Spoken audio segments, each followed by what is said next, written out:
A black man walks to his car after a long day at work, presses the unlock button, and reaches for the door, when suddenly police swarm him, guns ready, accused of stealing his own car. He tries to explain, but what happens next will leave you absolutely speechless. It was a warm afternoon in Dallas, Texas. The sun was shining, and the streets were busy with people going about their day. But for Marcus Johnson, this day would take a turn he never expected. Before we get into the shocking details of what happened, make sure you hit that like button and subscribe if you stand for justice. Stories like this need to be heard, and your support helps spread awareness about the real struggles black men face every day. Now, let's dive into what really happened to Marcus Johnson that day. Marcus Johnson was a 32-year-old software engineer living in Dallas, Texas. He had worked hard to get to where he was. Raised by a single mother, he had seen firsthand the struggles of being a black man in America. His mother, Denise Johnson, had always emphasized the importance of education and perseverance. Growing up, Marcus had been an honor student, excelling in math and science. He earned a scholarship to the University of Texas, where he majored in computer science. After years of hard work, he landed a prestigious job at a tech firm. His dedication paid off when he finally saved enough money to buy his dream car, a sleek black BMW 5 Series. To Marcus, the car was more than just a vehicle. It was proof of his success, a symbol that, despite the odds, he had made it. But none of that mattered to the officer who confronted him in the parking lot that day. After a long day at work, Marcus walked out his office building, his mind on dinner and some much-needed relaxation. As he approached his car, he pulled out his keys and pressed the unlock button. Just as he reached for the door handle, he heard a voice behind him. Step away from the vehicle.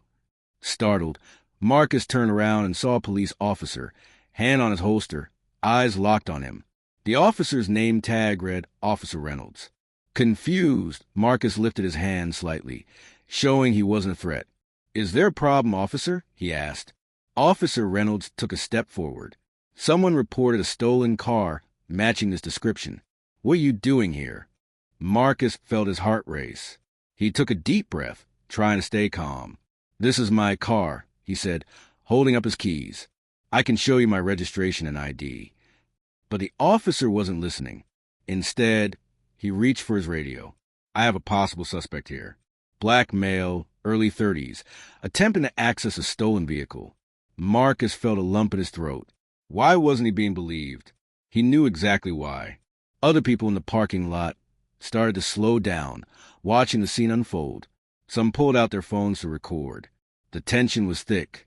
"I told you this is my car," Marcus said, his voice firmer this time. He reached into his pocket to pull out his wallet, but before he could even get it out, Officer Reynolds shouted, "Hand where I can see them. Don't move." Marcus froze. His hand shot back up, his wallet still tucked in his pocket. He could feel his body shaking, but he kept his voice steady. "I'm just trying to get my ID."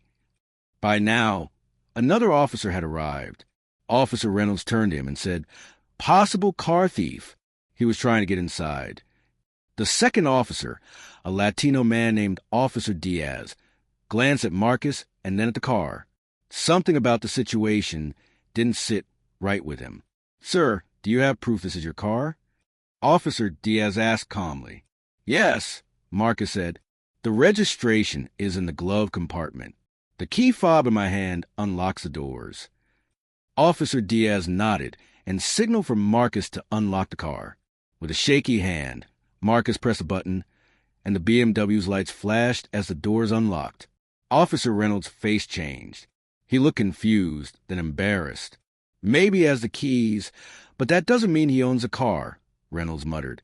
Marcus took a deep breath and opened the car door, grabbing the registration. He handed it to Officer Diaz, who checked the name. "It's registered to Marcus Johnson." Officer Diaz said, turning to Reynolds, "This is his car." A heavy silence fell over the parking lot. The people watching were whispering to each other. Some shook their heads in disbelief. Officer Reynolds looked at Marcus, but didn't apologize. Instead, he just said, "All right, looks like it checks out." Then, without another word, he turned and walked away. Marcus stood there, anger and frustration boiling inside him. But before he could say anything, Officer Diaz spoke. "I'm sorry about that," he said quietly. "That shouldn't have happened." Marcus gave him a small nod, though it didn't ease the sting of what had just happened. As he got into his car, he saw the cameras still rolling. He knew this moment would be shared, talked about, debated. But for him, it wasn't just another viral video. It was his life. Marcus drove off, his hands gripping the wheel tightly. He had done everything right, and still, he had been treated like a criminal. That night, Marcus sat at his dining table, staring at the registration papers in his hands.